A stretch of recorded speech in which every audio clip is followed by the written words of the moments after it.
And I'm glad you did outline that.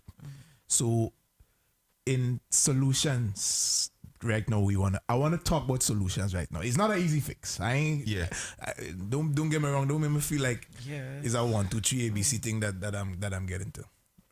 Right? Okay, so yeah. So it's not a 1, 2, 3 fix. Right?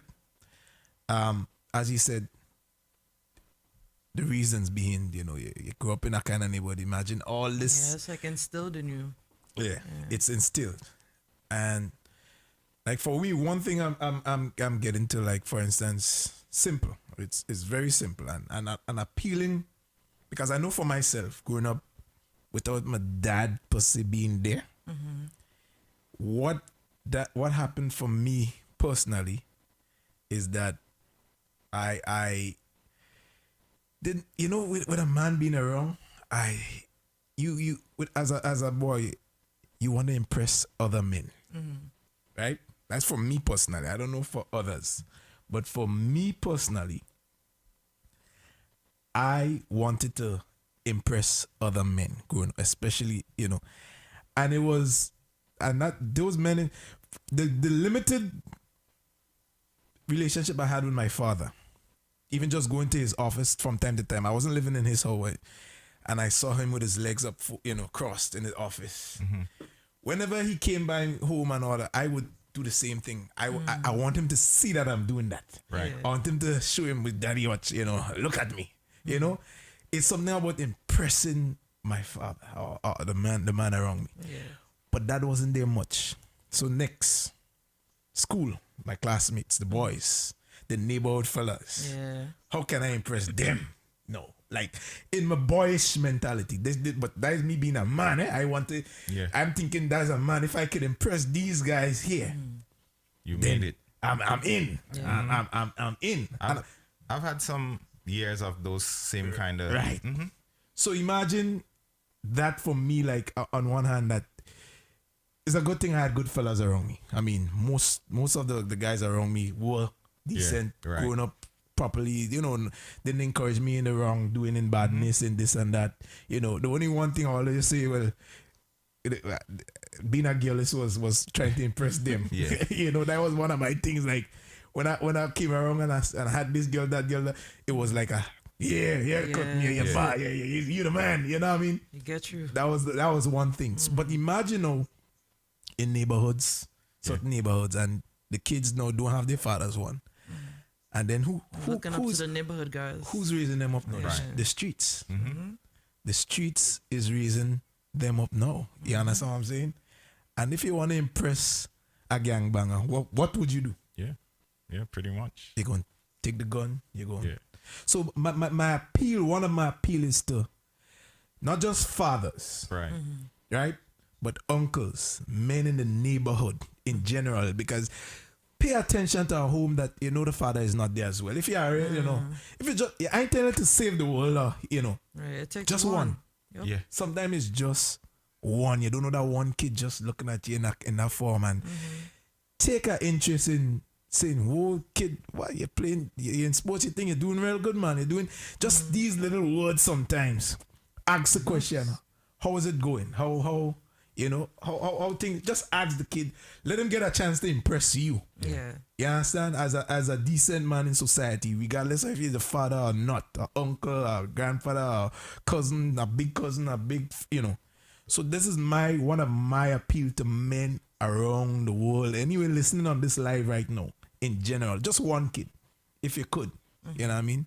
So, I mean, any other solutions on your end? Like, what you think? So, I just like, what are the gun laws too? Like, because I feel like it's easy to No. So that part I think is kind of it's tricky still. Tricky because most of these guns in these things is illegal. Yeah. So yeah, I wouldn't even go really to reach that far. Yeah, the gun thing, the gun violence is more than the gun. You're right. Yeah. What is, to me, it's what motivates somebody to think that, what, I need to kill this Kill person somebody. to make it to tomorrow. Yeah. Like, I need to end this person's life because they either disrespected me or sell something on my turf. or stepped on my shoe. Yeah. It's the Mentality behind- ideology. yes. I think we need to get down to. And I think one of the main reasons is the absence of opportunity to better themselves. Yes. Right? So increasing up what is a solution is yeah. I've never, if you put two things in front of me and I say, hey, go this way, sell drugs, make money, but any day now you can lose your life on the street. Or hey, do this, make the same amount of money you would probably make selling drugs, but at least you walk comfortable, knowing you don't have to look behind your back, because everything is in the mind. Yes. Once you remove like hope, yes, or like you tell somebody, you know what, tomorrow is not promised, and they don't care. Life becomes nothing. Like for me, I know I want to see tomorrow. I want to see my daughter grow up, and I'm pretty sure they have the same things, because these guys have kids, they have family. They want those same things too. right. But the system is set up in a way where they don't think they'll achieve it through traditional means. So you can't tell them, hey, get the education, go to school, because from a young age, all they have seen is a system that doesn't want them. No access to decent schools or books, or playgrounds or parks, or So it's jail, without the walls. And that's the thing with people, systematic racism and all, where people in understanding, because I'm not thinking we people, they're not breaking down the systematic racism, right? It's most simple for people to understand what a lot of people don't think, just take yourself, grab it by the bootstrap and do what you gotta do. If I do it, you can do it. Everybody have that. You don't know what it's like to be around. I don't know what it's like to be around, be in certain environment. From even being poor, being growing up, we didn't have the most. It was nothing like what I'm seeing in certain, like I watch documentaries. That's the most I could say about being in certain documentaries. I don't know what it's like being in those conditions. No love, no opportunities, because again, one thing like I even want to bring up is like, take for instance the prison system. Is it for just punishment? Is it for rehabilitation? Is it what do you think they lean to? In this country, it's not for it's rehabilitation. It's not for rehabilitation. No. And that's another. If you understand, just going to jail is a punishment. I mean, your freedom gone. Imagine this quarantine. How people feel. You're at home. And imagine how you locked.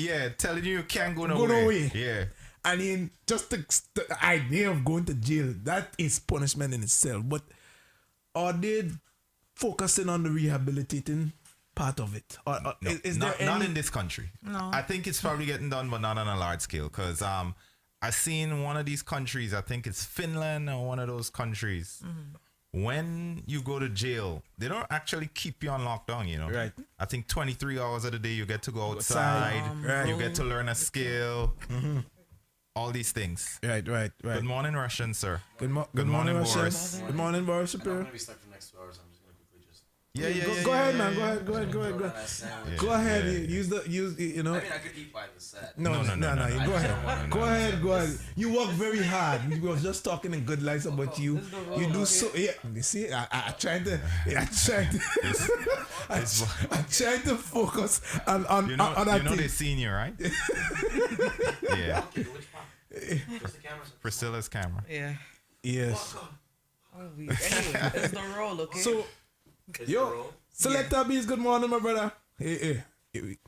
So the prison system, as you was talking about. Yeah. One of those countries, they rehabilitate you. Right. You go in, and by the time you come out, but again, it's all about the psychological makeup of the country too. If somebody say, hey, you know what, let's put $2 million into training and teaching these people to become better individuals when they come out. Right. I know a lot of people is like, why are we spending this money on these criminals for? You know? And I've seen that argument. But you're wrong, because what happens in this system here, when you come out and you're not rehabilitated, when you come out, you have this felon written on your report, you can't get work. Yeah, it's this Right? it makes you discouraged because you Yeah, feel like you've fallen into the So same. shout out to all the companies that That hire- actively try to hire hire and fellas, yeah. Yes. I don't know a few off my head right now. So but I've seen a few companies in my lifetime here who Yes. actively Yeah. hire people that have been to jail and need a second chance. Chance. So Yeah. so anybody who knows any company like that, you can post it in the chat room. Yes. Give them a shout out, recognize them because it's hard. Yeah. What's that word? Recidivism. Yeah, that's when somebody comes out and they go back in. That's the Right. word they use Right. to describe it. Right. The rates are high when people are not gainfully skilled or rehabilitated properly. Yeah, I think it's like 80% of some people go back to jail within the first 6 months or 8 months or something like that. So there are some numbers like that. And I wish I knew the topic was going there so I could actually we will talk research more. it. We want to stop talking about these things, you know. Yeah. So it's crazy. Because and here what too.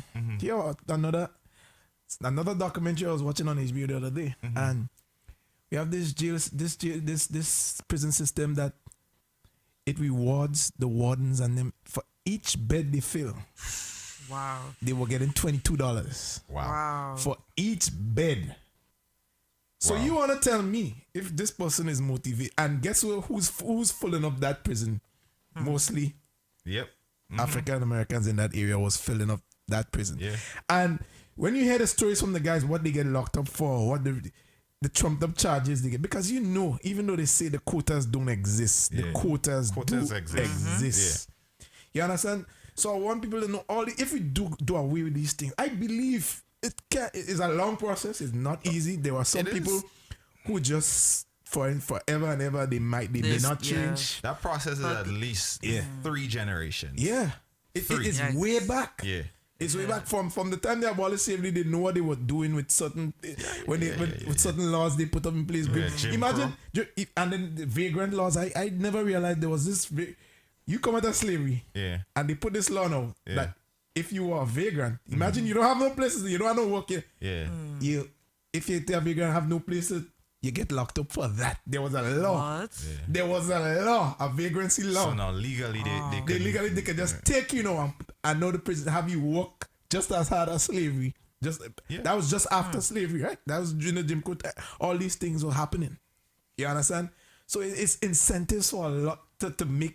So people understand the systematic. Right. And that's the thing. It's even in some of these neighborhoods, like I always say, it's open air jails. It's like Basically.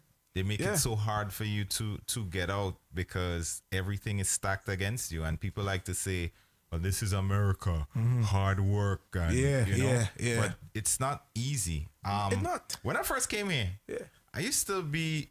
Well, I don't want to use the word racist, but I felt like Black Americans were lazy. I felt Black Americans were lazy. I'm here and I'm doing what I'm doing. Why can't you guys do it? And then you get to understand. Yeah, I get to understand because I came from a country where we are pretty much in charge of our own selves. But coming here, like, I remember the first time I went into a store and the store owner followed me around. How uncomfortable that felt. Yeah. It was right up by the Twin Towers, where Freedom Tower. They were just rebuilding, right? And I went in a little store over there, and I remember that feeling the first time somebody followed me around to think I was stealing, right? Right. All because of this. Yeah. So this was my first, like they're not discriminating whether I'm West Indian or all they see is black. Yep. Yep. So that was the first eye opener for me, and I'm like, wow. Listen, number of times, let me tell you, me, little calm, boy who just try to be cool and mellow with everybody and nice. How many times I got pulled over for no reason and then just tell to drive off because if there was belief, that time four of us, that time of first car, I excited about my first car, but all piece of thing. Yeah. But the winter come and the heat ain't working. Everybody's in the car with their jacket, and the hoodie on. So they target. We got pulled over. Was it You know, and I nervous as hell. I like what the hell? What? I know my papers good. I know. I try to thing. He come. He look everybody thing. However, what's the thing? Where who's the car belong to? Blah blah blah. All right, go on your way. But that was scary for me personally. Like he didn't do nothing wrong, and yes, it ended up well. But then there was this other time that we got pulled over again over in East New York for. We come out and drop the kid off one of us to go to another party. And I had my company car. Yeah. Phillips. So my name is nowhere on the registration or all this good stuff. So I couldn't show him that. I said, this is my company. I didn't have my Phillips ID on me at the time. I had just my regular. Right. So, and he's questioning me whole time looking for something. And then I started to get annoyed. Right. You know, but one of the person in the car now show his annoy, and then he turned the light on him because that is annoying as, and then I had to tell him, yo, calm down. It's like he was there digging for that to make you want that. He was that's what how I felt. You understand? I mean, I kept my cool, and but every situation don't end up. Everybody's different. Everybody, you understand what I'm saying? So let me just jump on a comment. Patsy said, "Don't be scared to say it. Some Black Americans are lazy. Just my opinion." Some Grenadians are lazy too. So I definitely agree. Yeah, I agree with that. I mean, some white people, some children, lazy too. I mean, every part you go, you have pockets of laziness. Yeah. But what I'm saying is that I had the broad brush stroke that was the rule, and the exceptions are the people that made it out of the system. Yeah. So once you are a successful Black American, to me, you're the hard worker, and everybody else is considered lazy. Yeah. But that's really not the case here. Yeah, that's far from the truth. Because there's no reason why somebody has to work 2 or 3 jobs just to be able to pay rent. Yeah. That's a form of systemic. Because, you know? Because now I don't even have time to raise my kid. Because I have to make sure I'm at work to have enough money to keep a roof over their head. And I know a lot of Americans who work in 2 and 3 jobs, Black Americans.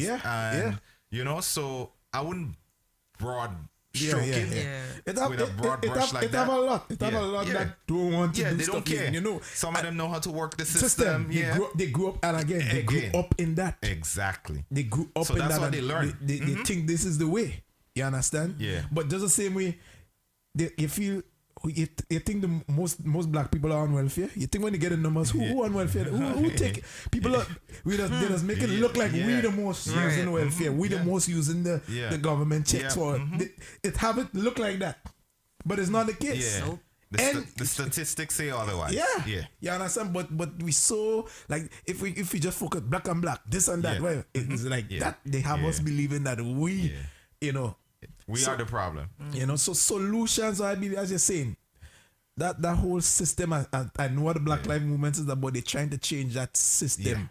You know, that's part of it. They're trying their best to change that system. Separate from. And because it's separate, but yet it leads to that violence. It leads to that gun. So if we could change that system right down from the bottom to the top to bottom, wherever you want to put it. Things could change. I think so too. I think so. You know, I came up here and I was able to like put in work, and I've made some great friends who were American, right? And I've seen the work they've put into and come up. So it's just that some situations is just it's hard, man. Yeah. Imagine waking up every day and you don't know where your next meal is coming from. You don't know when you get to school if you're gonna get beat up or bullied. Walking through your neighborhood, you don't know if somebody's gonna get shot. And sometimes people just take the easy way out. Like, hey, you know what? I'm not going back to school. I'm gonna, you know. So I don't always want to blame it and say they are not working hard, because I've seen what the system does here. And like I said, coming up here when I first got here, I'm like, damn. You know, why are these people so lazy? You know, why they don't just go to work? But, you know, paying high rent, even here for me. When I first moved here, all right, to this location that I'm at right now, we had an apartment, and the apartment was in a prime location. So we were like, we're not giving it up. Right. We're gonna keep the apartment, Right. and maybe we might have family who will come through, and Right. prime location, Eastern Parkway and Utica Avenue. Yeah. Right now. We're not whew, giving that Yeah. up, so we kept it. Going good, going good. Eventually we had somebody living there, Right. right? Going good, going good. And one day we got a call. Hey, I just got an eviction notice. I was like, huh?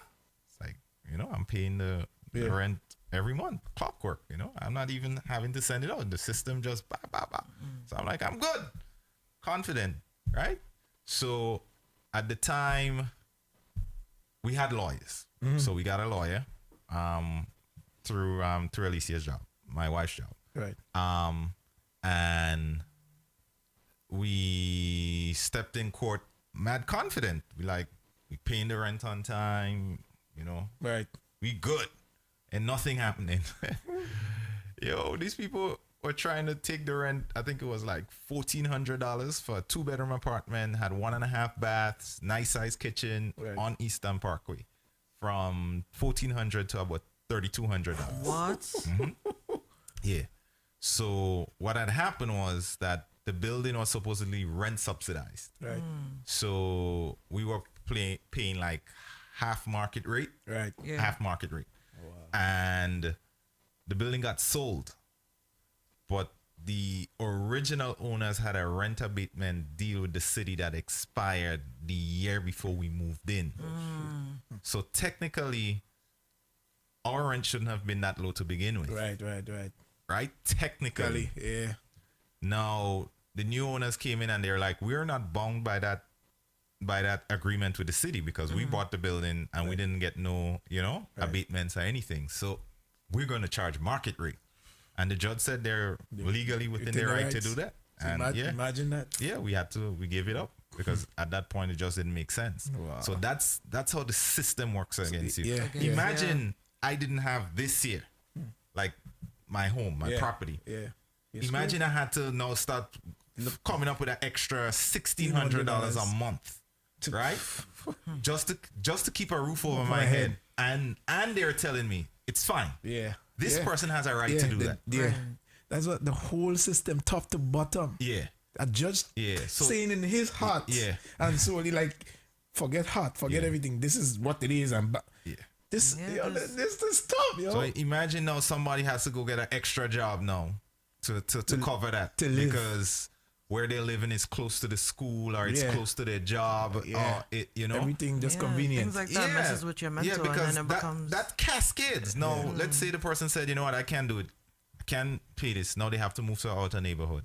Now bringing their kid to school or to childcare or something is now an extra hour. They have to wake up extra early. Boy. The The dynamics, I mean, it's not easy. I know my sister and her husband and her daughter, and she had to get up 4 o'clock to prepare to go to work up in Westchester to do her job. Yeah. She had to get up that early, Then her daughter, her husband worked late the night shift, so he comes home now. He's tired.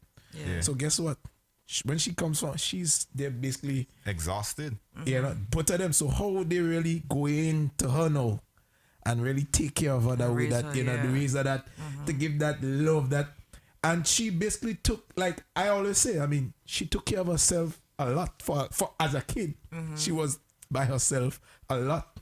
So it's now even her opening up to people is not as easy. She's within herself how she grew up. You understand what I'm saying? Let me just go to Molly. Molly said kids today needs positive role model who can give them guidance from young. For sure, yeah. From young, maybe a camp or even a group session or once a week in school. Because you see that young, if you catch them young, boy, we could somewhat make. Yeah, you see, that's the problem. Like, there has to be a reprogramming, and I feel like a lot of children are falling, like they're being ignored, or they're falling into where they see that wherever they could be accepted, and sometimes it's not the greatest place. So. Right. Patsy also said, rehabilitate the ones with lesser crime. For example, weed, maybe a small break-in, petty thief, not for serious crime like rape of it. Well, yeah, that's a. But again, even though I understand what you're saying, right? Yeah.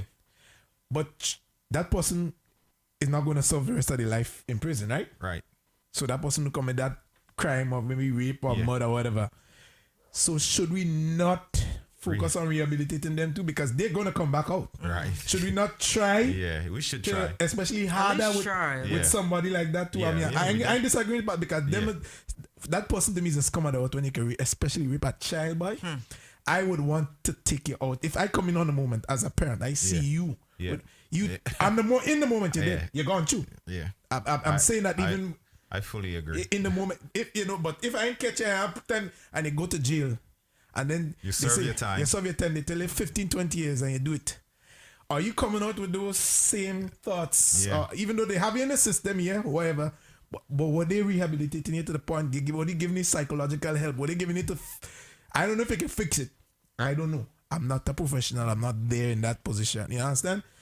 But should we not still attempt to rehabilitate? Yeah, my thing is like, even if you feel like they don't deserve it, at the end of the day, these people are coming back out to our kids and stuff like that. So don't think about it in terms of like trying to help them. It's like you trying to help society by bringing those people out. So I feel like rehabilitation and therapy and stuff is good for, inmates, so that they could come out.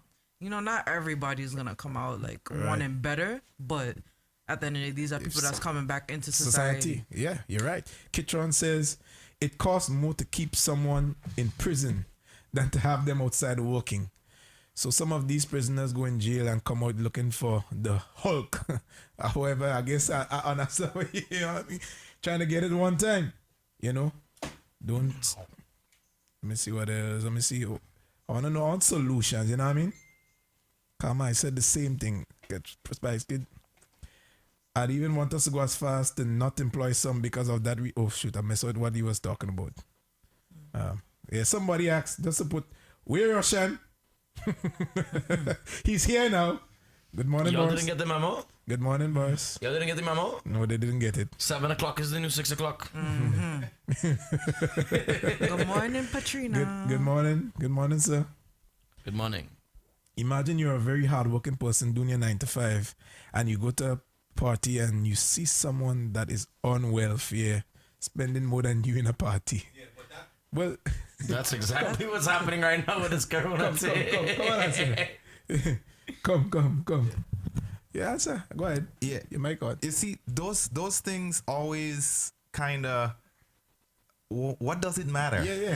How do we even know? How do I even know? The situation. Like if somebody else spending welfare money to party and does it matter? What they spending money to do, right?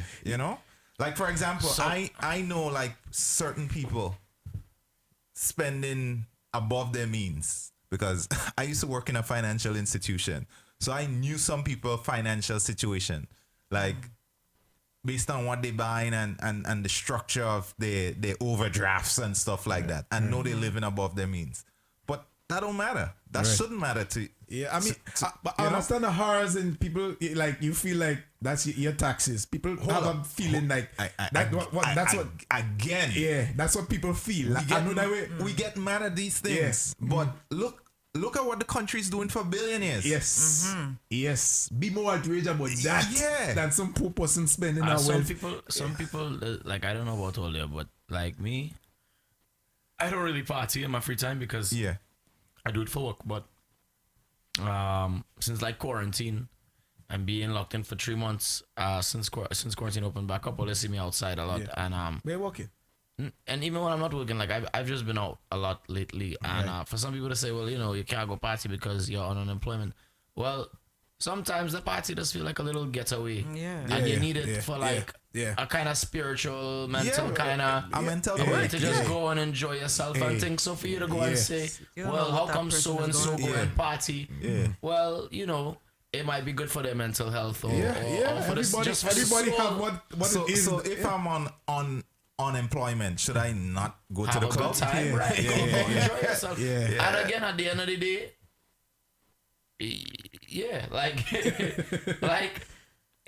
I don't know. I shared something maybe like a month ago. Trump's son went to go hunting some exotic animal that's almost extinct, and that cost Taxpayers, taxpayers yeah. $80,000. Yeah. Just for the security. $80,000 for this asshole. Sorry, for this asshole right. to go and hunt an almost extinct animal in a different country for $75,000. This is what we need to be more outraged about. Yes. You worried about that, but you worried about so and so going in the club and getting I say, what? America, about the wrong things. like I'm saying it. It's but like that's the media narratives that's being put out there and people just running with it. Yeah, what magic trick, right? For instance, nothing on Jeff Bezos, for instance, right? For me, he's worth $70 billion right now, and they say in the next 10 years or so he might be a trillionaire.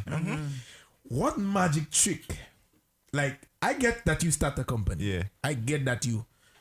But you have workers struggling to pay the rent. I don't understand. You making and the people who's making that minimum pay wage is saying to themselves, "I'm thankful for having a job," and you get people to convince themselves that this multi-billion-dollar company, and I'm just a little piece of the pot.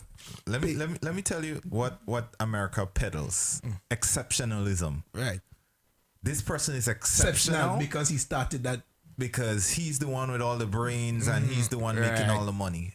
Exceptionalism is something that's sold here. Yeah. We like the heroes. We like the people who, we love them. the story. Yeah, we like them. the narrative.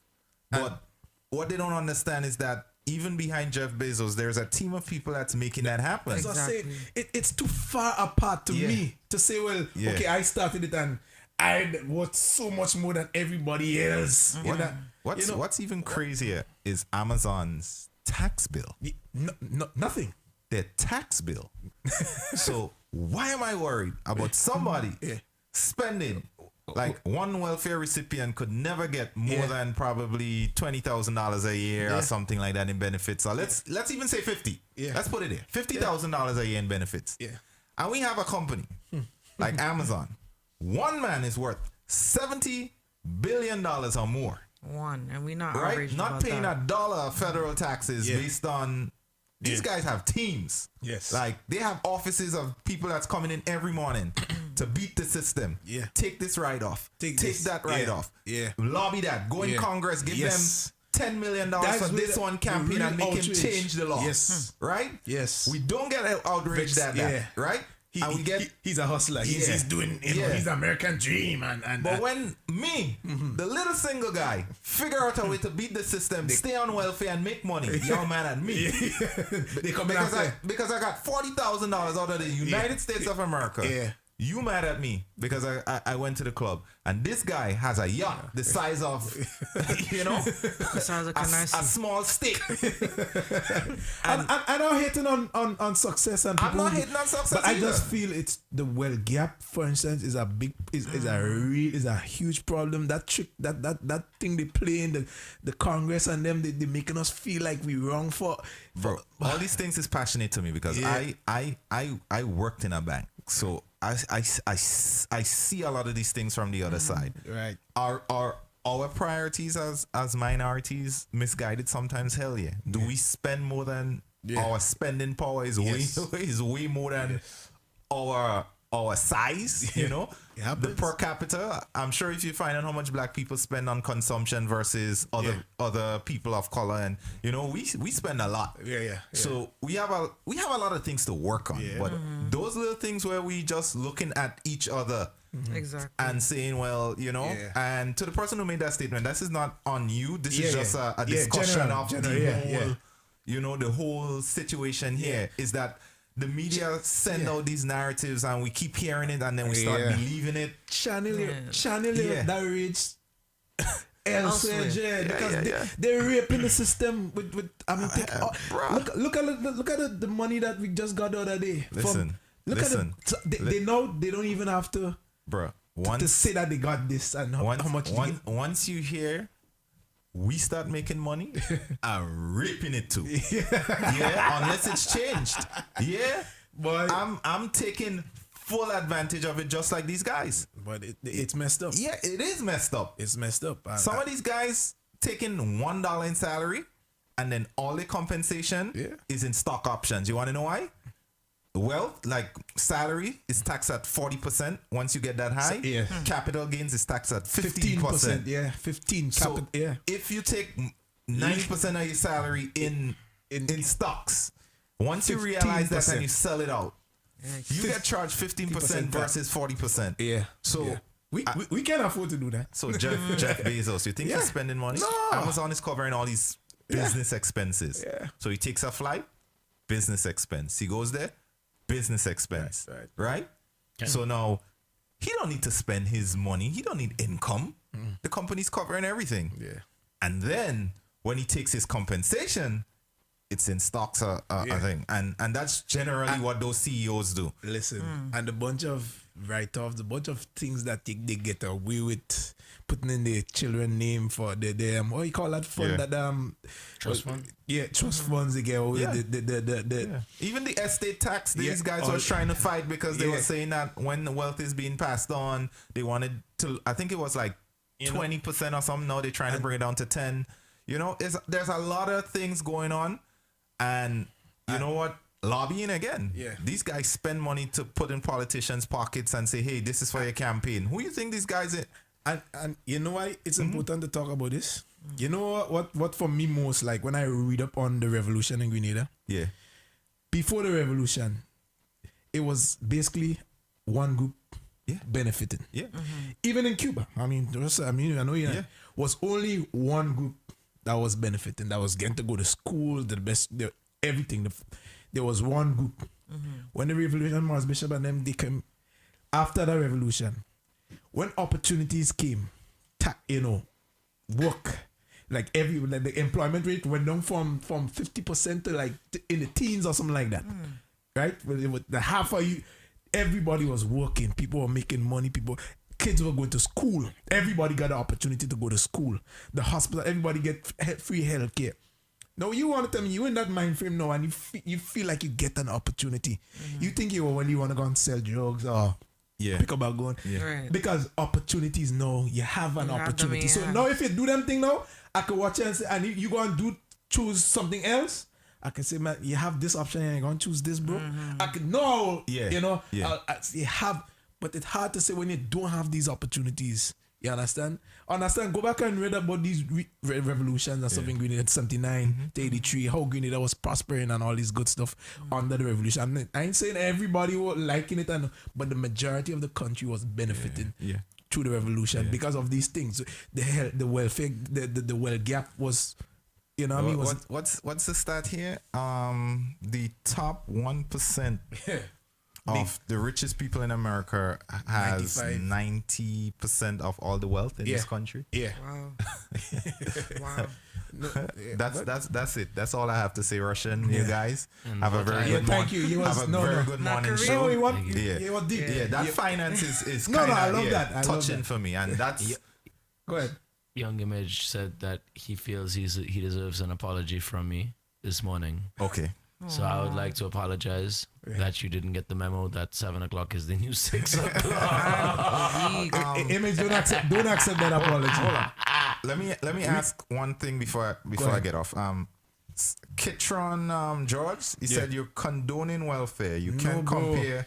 Hold on. You can't compare when a businessman or woman have a mindset to make money in a bias system that is built for a rich man. I'm not too sure what his state. So probably you could clarify yourself. Yeah, no, say that. You gotta say that because that song like he said you're condoning welfare. You can't compare when a businessman or woman have a mindset to make money in a bias system that is built for the rich man. So I don't really understand it. So I'm to the poor people. So the rich man taking advantage of the welfare is okay. Basically, if I'm getting what I'm saying, right. So that's why I don't want to make that assumption. I'm assuming that. Because the system is designed that way. So you gotta break that down.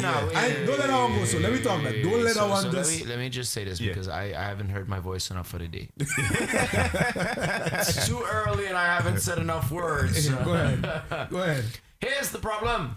And again, as you said, we can't condone. It's not about condoning welfare. No. It's about.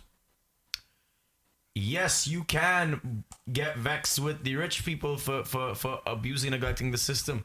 The issue is this. A lot of people complain about, well, welfare recipients are getting part of my tax money. But hear what? when them billionaires and millionaires are not paying taxes, those taxes would have been going into your community, into your school systems, into your roads, into your public offices, whatever. That is the thieves and the crooks. Your little pocket change and my little pocket change isn't doing anything for our communities. Our little tax dollars, for those of us making 5, 6, 7, no, not 7, sorry, 5, 6 digits a yearly, is not a lot of tax money. So your money really ain't covering other people's food like that. And you know what? These welfare recipients, guess what?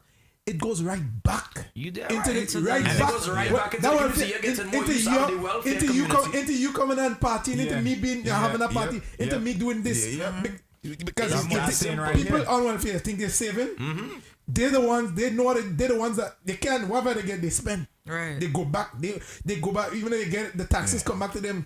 Who supports the economy and they go and buy TVs? They got Christmas and they take those checks and it goes back and that tax money goes right back in. It goes right back in. Whereas you have these crooked rich people them they try not avoiding taxes left and right. And that would have been the money that would have been going in and actually, you know, supporting and doing something with that tax money. Yes. Our tax money really, and it seems like a lot to us, but if you really look at even our tax money isn't shit. Yep.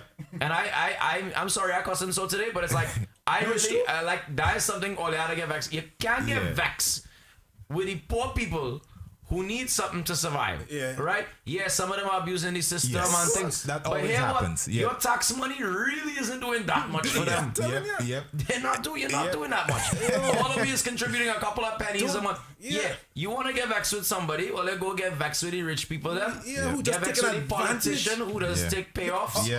And get vexed with that. That is what's stopping our communities from being great. We rewarding people for stealing money because they're rich. Because they're rich, they must be doing something right. We really, I mean, you go into the story of Donald Trump and his family, how much people they scammed, how much people he scammed into getting what he got. You say you will never find a rich on welfare because they have a drive to make money by any means possible. Kitron, all right, you lose me here now. Kitron, you lose me here now. If you're rich, you don't need welfare because you have the money, and especially if you're cheating everybody and not paying no taxes and you have no expenses, you're not gonna need no food. Too. It's dry. So in other words, Donald Trump is rich because he had drive. He didn't have drive. Donald Trump had $1 million, a small loan of $1 million from his father. That is not. I had a drive hunting. If I had $1 million, I'd have been running $1 million business now too. Right, and not even just $1 million. We can't even say $1 million. It was $1 million in 1970. Whenever. Right. So that's not. That's like 20, 30 million dollars today. That's not a small loan. In 1976, that's a lot of money. Oh, wow. So Kitron, I don't even know what my father leave me with when he passed $3,000, $4,000. I don't agree with that take on the situation. Rich people, successful people. Because not every successful person is a rich person. No. Some of them know rich people started from the ground up. But hey, what? How many of those from the ground up, real from the ground up stories? Because a lot of these from the ground up stories actually don't start at the ground. They don't start at the ground. They start middle class. You imagine one of the Kardashian kids was saying that they struggled they built something from the ground up. First of all, no, you didn't. You didn't do anything. Relax. All is well that you're able to pass down generational wealth. That's the aim for everybody. Priscilla, what's your take, Priscilla? Let's hear you. I'm not hearing you because I'm passionate here and I'm hogging the mic. No, I'm like soaking it all in. But I saw a comment that stood out to me. Winston was like, why they not complaining about when the NYPD gets sued? Is it not the same tax money? They beat us up. Wait, hold on. They beat us up and we pay for our tax money is really not that much. It's really not that much. Okay. There would have been more tax money to go and deal with the police if you dealt with the people them who own the big people company them. Yeah, because them control everything. They that control is laws, so much everything. more tax money. Yeah. If you imagine 90% of us, right? Yeah. None of us are in that top 10%. Yeah. I think that's safe to say, right? None of us. None of Priscilla been buying breakfast like every day, so I'd ask Priscilla if she part of that 1% because I mean, a few times and I ain't making rent this month. After July 31st, I can't buy all your breakfast anymore. I felt that, baby. Before I think in the I could be wrong on the 40s, 50s back before. When America supposedly was great, you know the tax, I think there was 90% tax rate. Right. Yeah. And where the tax was actually benefiting, well, who they, it still wasn't benefiting us, obvious, but it was at a rate where it was people benefited. Yeah, you could have built schools and built roads. And, yes. You know the rate was 90%? Yeah. That time there? Yeah, so they and then they get it right down now to imagine most of 30% is 27 or whatever is 27 now. Around there. And then for the rich is less because of based on business 15 different stuff. Yeah. But I'm just saying how much more you were doing back then there with people were living. I mean, for those who they made live, because we still was knocked off from that kind of wealth benefits and stuff. So, I mean, Ketron, stop. I just feel we need to come up with that energy of the poor, of the getting benefit of wealth. Come up, put that energy into those. What we need to understand is that in whatever pocket of people you mix with, there's always going to be crooks. Yes. There's always going to be people who's going to take advantage of the system. But we can't use those broad strokes and say that's a representation of everybody. Yeah. Everybody on welfare is not abusing the system. Not at all. Everybody on welfare is not some lazy person. At all. Yeah. You know? At the end of the day, go ahead, sorry. No, at the end of the day, like these are all devices to make us come against each other. Yeah, distraction too. Imagine we arguing who getting at the end of the day, welfare. there's bigger things happening to us, and we're over these here companies not looking doing at what we disclose doing. how much they got. Right. It's become from the bill from a bailout that was supposed to help small businesses. Some of them, but small business not even get here. They still trying to. I applied for us. Yeah. You understand? Yeah, I got a nice little letter saying, "Hey, we can't see any damage that was done to you." So, You see? Yeah, that's what I'm saying. Imagine the Los Angeles Lakers. Remember when they got that? Yeah, Genie Boss and them applied they for applied it. under the small business thing, the same, and they got, and they had to give it back because of backlash. Yeah. Only because of backlash. And Los Angeles Lakers applied under the small business. Selfish. Yeah. And they're saying people because okay with that? They were saying you're a small business as long as you have under 500 employees. Yeah. Imagine. So pretty much, and a lot of these companies, the way they do it is like subsidiary.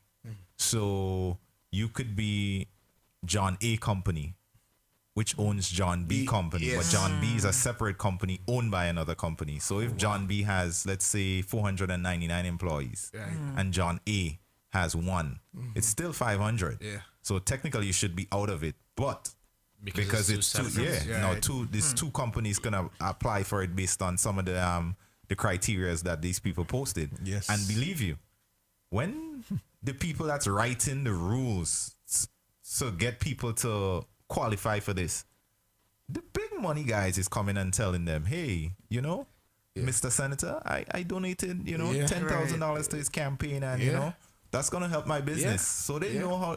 Those are the things that we need. Lobbying, you see, we need to go in on a deeper level with our outreach. We can't just be on the surface like, you have to be smart about it. Yes, come on, man, come on. Let me tell you. Listen. Oh, I see Tatiana at the club with a Gucci jacket and some red bottoms. She taking all my tax money and spend because I know she ain't working. Nah, we need to drop that. Listen, Tatiana buying that right now. Probably creating some employment some way for somebody. Yep. Big up Tef, she may buy from Teflon. Yeah, big up Teflon. Big up Teflon. You understand? Supporting some. We spend our money. That we don't have a choice. We spend our money. So anyways, we had a lot of this stuff. We want to still talk about it, or we? Nah, I think we had enough for today. Roshan is here. We're gonna let Roshan lively up the thing. I find out we go let more extra. Give me. That's up to him. No, not up to him. What do we want for him this morning? Right, that's not up to him. You call that shot. We want to give him an extra. You can call it.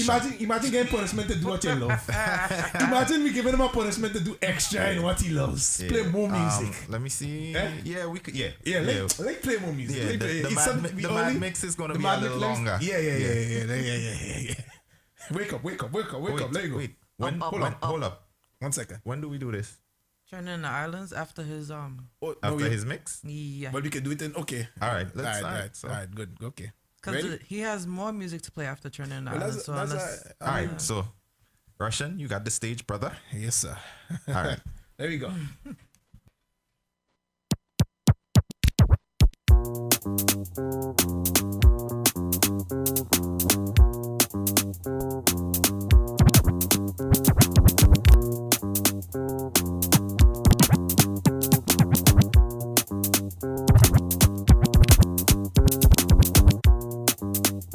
Taking it back to the early days of Calypso. Something to sing to, something to swing to. Hey! Bang! Belly! Hey! If you're feeling like a bite of shilling, only vibes I bring in. I wanna rock and sway like Cambole, so I come in with my hands I'm swinging. Only vibes I bring in. Come off the corner, boy. This is a fete to remember, boy. Once you could wine, you could enter, boy. And if you can't wine, to step with a partner, boy. The spirit of freedom take over, boy. So when I hear the music surrender, boy, just have to walk in the center. How are you come walk in the center? Don't further move, no move along.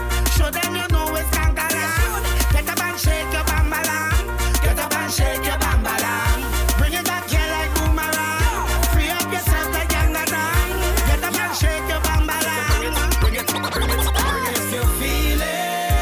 Like a bite of shilling, only vibes I bring in.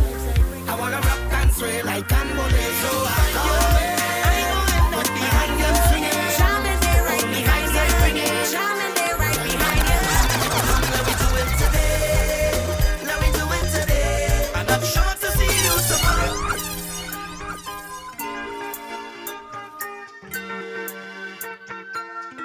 If it was meant to be, I will find you. Behind you, Charmin, they right behind you. Charmin, they right behind you. Come, let me do it today.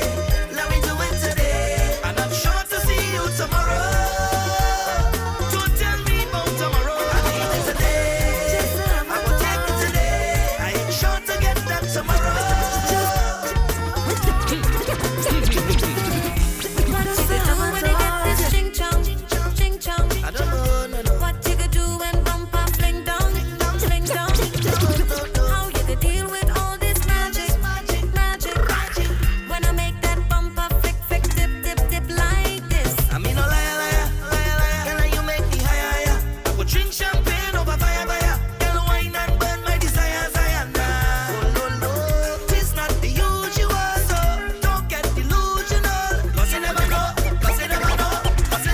So come, let me do it today.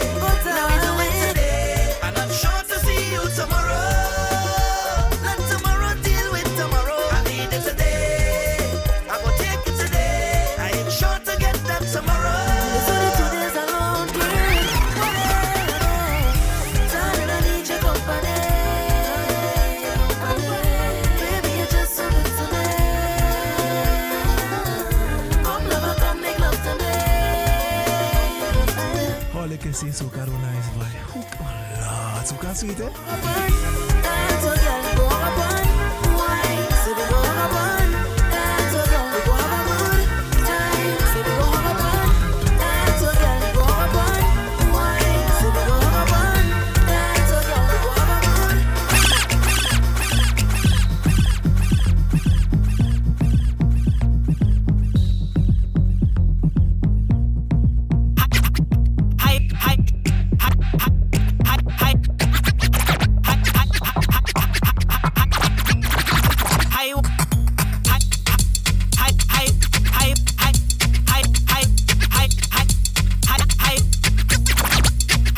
To walk.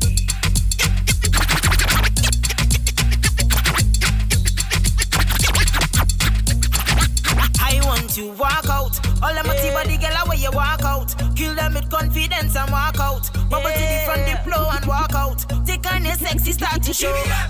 We mad, walk out. Don't worry about your man, just put on a show. Pretty, walk out. Yeah. She said all she needs is a man from the Caribbean seas to fulfill all her needs. And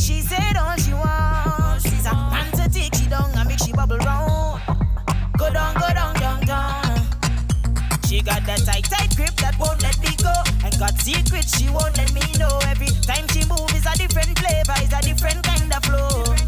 And all she wants is only one song. No need for love, no kisses and no scars. She knows the game too.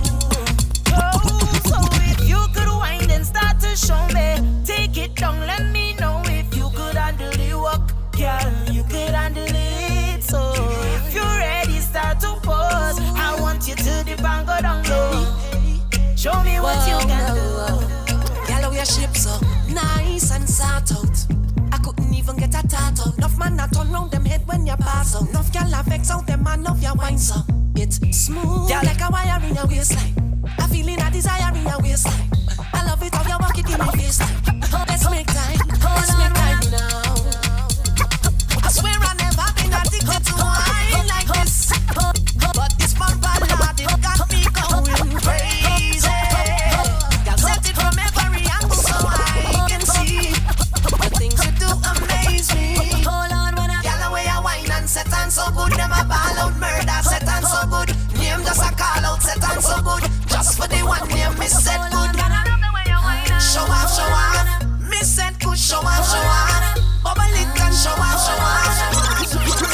When I dip and ride, dip and ride, dip and ride, dip and make him wanna slip and slide, slip and slide, slip and slide, slip and the way I dip and ride, dip and ride, dip and ride, dip and swing my hips to the side, hips to the side. When I dip and ride, dip and dip, dip and he likes when I work that body up, twist, twist, turn it up there.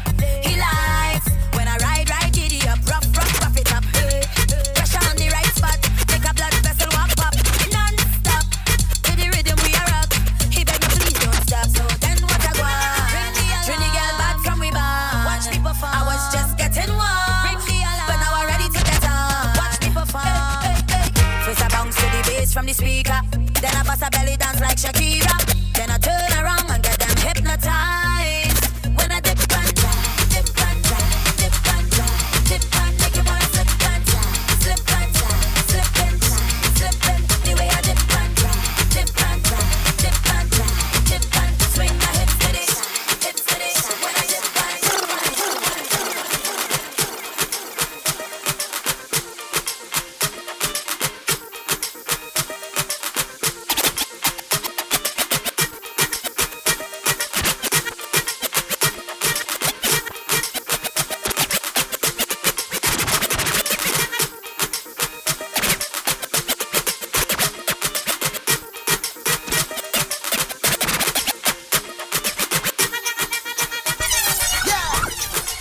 It's Calypso Rose, the Calypso queen of the world. Manu Joe Marshall Montano. Here we go. Hey. Boy, don't touch me like you're going crazy. Let go me hand, let me jump up in the band. I don't want nobody to come and stop me. Leave me, let me free up. Me step, let me jump up.